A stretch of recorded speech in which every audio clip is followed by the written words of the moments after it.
اچھا سر، میں آج نا تین کوشچنس لایا ہوں، تو اس کے بارے میں پوچھنا تھا ذرا. جی تو سر، کہاں سے کال کیا آپ نے مولوی صاحب؟ جی میں پاکستان سے. اوکے جناب، حکم کریں. جی جی. تو میرا پہلا کوشچن یہ ہے کہ ہمارے اہل سنت جو ہیں ان کے نزدیک یہ ہوتا ہے، یعنی کہ حدیث کی اوتھینٹسٹی کو دیکھا جاتا ہے، یعنی علم الرجال کے ذریعے بھی دیکھا جاتا ہے، اور یعنی کہ بہت سارے اسپیکٹس ہوتے ہیں ان کے ذریعے دیکھا جاتا ہے. Yeah.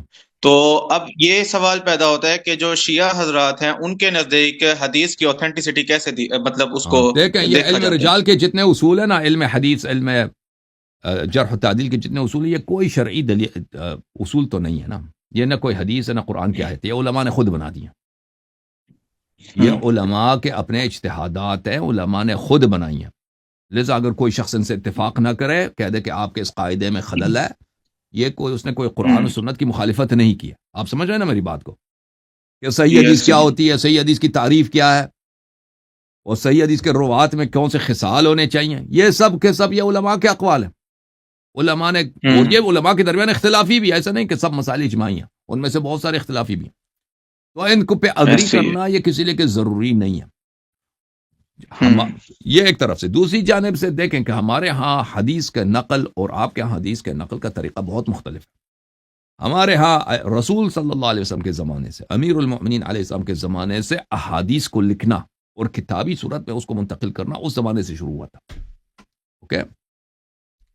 تو اگر ایک شخص وہ ثقہ ہے اور وہ مجلس میں جاتا ہے، کتاب کے ساتھ لے کے جاتا ہے، امیر المؤمنین علیہ السلام خطبہ دے رہا ہوں، وہ لکھ لیتا ہے، ٹھیک ہے نا، اس کے بعد وہ جو احادیث کو لکھ لیتا ہے. تو یہ ان کتب کو شیعہ حضرات جو ہے ان کی قیمت کرتے تھے، ان کی قدر جانتے تھے، ان کی بڑی جان دل و جان سے اس کی محافظت کرتے تھے، اور ان کتابوں کو نقل کرتے تھے. اس زمانے میں لازمی بات ہے پرنٹنگ پریس نہیں ہوتا تھا، تو کتابوں کو نقل کرنے کا یہ طریقہ ہوتا تھا کہ اس کو دوبارہ اس کی کاپی بنائی جائے، یا یہ ہے کہ وہ جس نے کتابیں لکھی ہیں وہ کہیں بیٹھ کے وہ پڑھتا تھا، اس کے شاگرد لکھتے تھے، ٹھیک ہے نا. تو یہ سلسلہ چلتا گیا. پھر ہوا یہ کہ معاویہ کے زمانے میں، اور پھر اس کے بعد بنی مروان کے زمانے میں، واقع کربلا کے بعد حجاج ابن یوسف کے زمانے میں، شیعوں پہ بڑی، معاویہ کے زمانے میں بھی، اور پھر حجاج ابن یوسف بنی مروان کے زمانے میں شیعوں پہ بہت سخت مشکل حالات پیش آئے کہ جو لوگ بھی پتہ ہوتا تھا کہ یہ شخص شیعہ، اس کو قتل کیا جاتا تھا.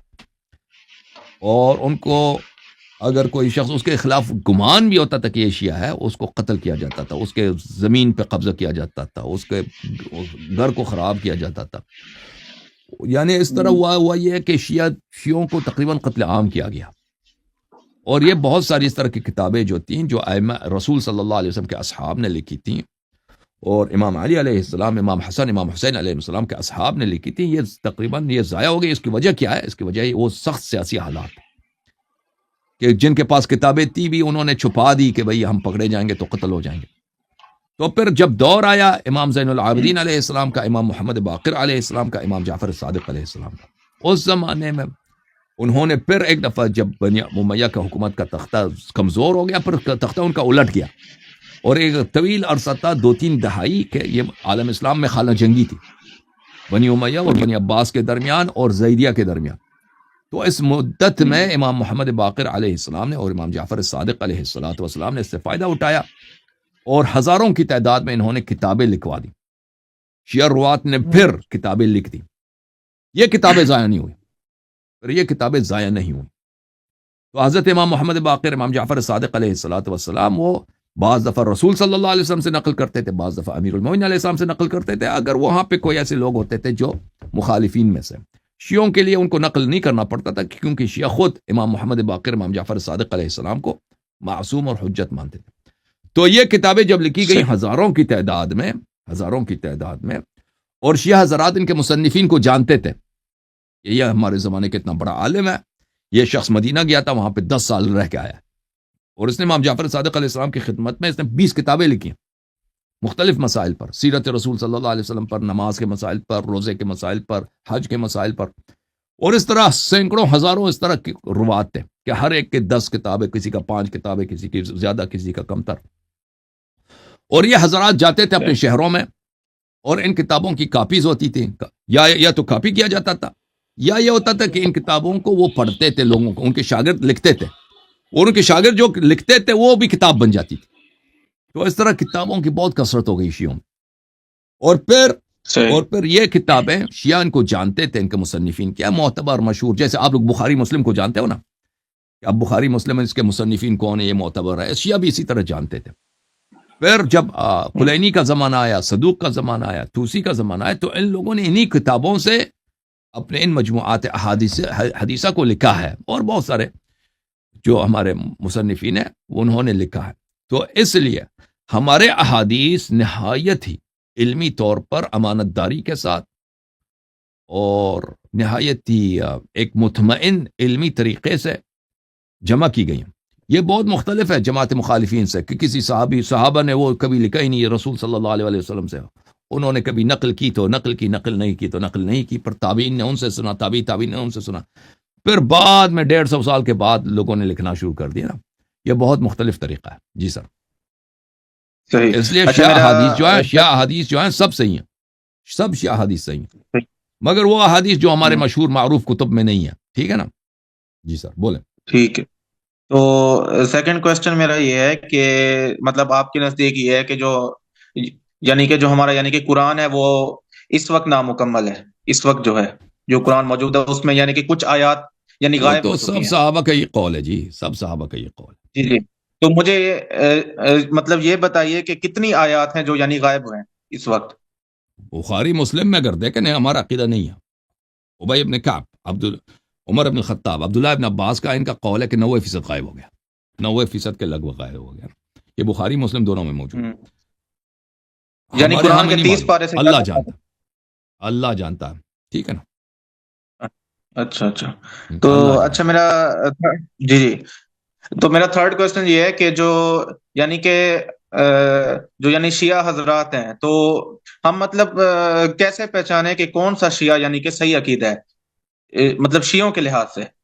وہ جو اپنا دین اہل بیت طاہرین علیہ السلام سے لے، اپنے سے نہ بنائے، وہ لوگ کم ہیں، وہ لوگ کم ہیں شیعوں میں، وہ ان کی تعداد کم ہے. وہ شیعوں میں بہت قلیل صحیح. لوگ ہیں جو اپنا دین اہل بیت، سبھی کہتے ہیں ہم اہل بیت علیہ السلام کی اتباع کرتے ہیں، لیکن ان کو جو مار پڑتی ہے نا 2 طبقوں سے پڑتی ہے، ذاکرین سے اور علماء سے. ذاکرین علماء ان دونوں کا کام کیا ہے؟ اپنے سے بنا کے دین میں داخل کر دینا. وہ اپنے سے عقائد بناتے ہیں ذاکرین حضرات. علماء کرام اپنے سے عقائد بھی بناتے ہیں، اپنے سے احکام حلال حرام بھی بناتے ہیں. تو یہ بھی حقیقی شیعہ دیکھیں تو دنیا میں بہت کم ہے.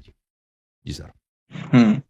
صحیح. اچھا یہ بتائیے جو ایران والے موویز بناتے ہیں جیسے کہ شہید کوفہ ایک مووی ہے، تو ایک اور موویز جیسے جا رہی یعنی کہ جیسے مختار نامہ مووی جو آ گئی ہیں، تو یہ بتائیے کہ یہ موویز یعنی صحیح ہیں جو وہ یعنی کہ بنا رہے ہیں. میں نے تو شہید کوفہ کو نہیں جانتا کون سی مووی ہے. بہرحال ایرانی شہید حکومت کوفہ یعنی کہ مووی وہ حضرت علی ایرانی کی مووی حکومت ہے. ایک منحرف حکومت ہے، نہایت ایک منافق حکومت ہے. اس کا نعرہ ہے اسلام، لیکن اس کا سارے کام اسلام کے خلاف ہیں، دین کے خلاف ہیں. وہ موویز بناتے ہیں، وہ اپنی مصلحت کے لیے بناتے ہیں نا، وہ اپنے فائدے کے لیے بناتے ہیں.